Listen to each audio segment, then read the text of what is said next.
Mga master, may bago po sa guidelines ng pag-release ng year-end bonus at cash gift. Ito po ang nilalaman ng bago lang inilabas na DBM Budget Circular 2024-3. Sa bago pong guidelines ay amendment po ito doon sa date of release ng atin pong year-end bonus at cash gift na dati po ay not earlier than November 15. Ngayon ay pwede pong hindi na hintayin ang November 15 para sa pag-release ng year-end bonus.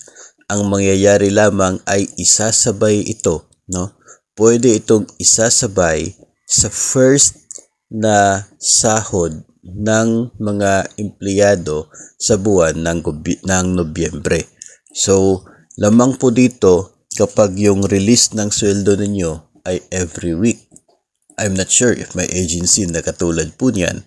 Kung every week yung release ng kanila pong sahod sa first release lamang muna sa November, ay pwede nang isabay yung year-end bonus.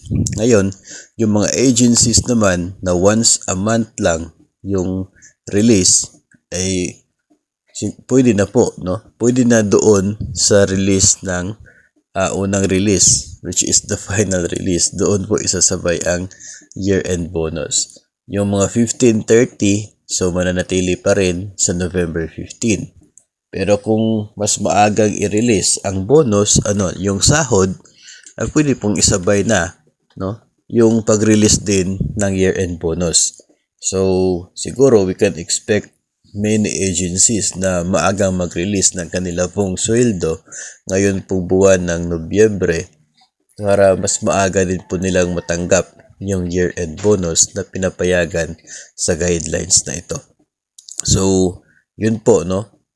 Yun po ang pagbabago ngayon dito sa guidelines ng release kasi yung dati kasi dapat hintayin muna yung November 15.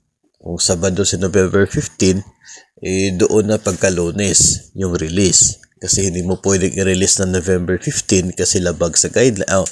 November 14 kasi labag sa guidelines. Dapat 15 talaga. And 15 and next days, no? Yun po yung dati. Sa ngayon, pwede na siyang mas maaga provided na nakasabay siya sa unang release ng sahod para po sa mga empleyado. So, yun po ang pagbabago ng release. No, yung amount, pareho pa rin po, isang buwan na basic pay. Yung cash gift, pareho pa rin po na 5,000 ang matatanggap natin dito po sa atin pong year-end bonus at cash gift. So, good news po ito para sa marami po sa atin kasi may chance talaga na mas maagang matanggap ito pong year-end bonus para sa buwan ng Nobyembre. Ito po ay 2024 and years thereafter na po, no?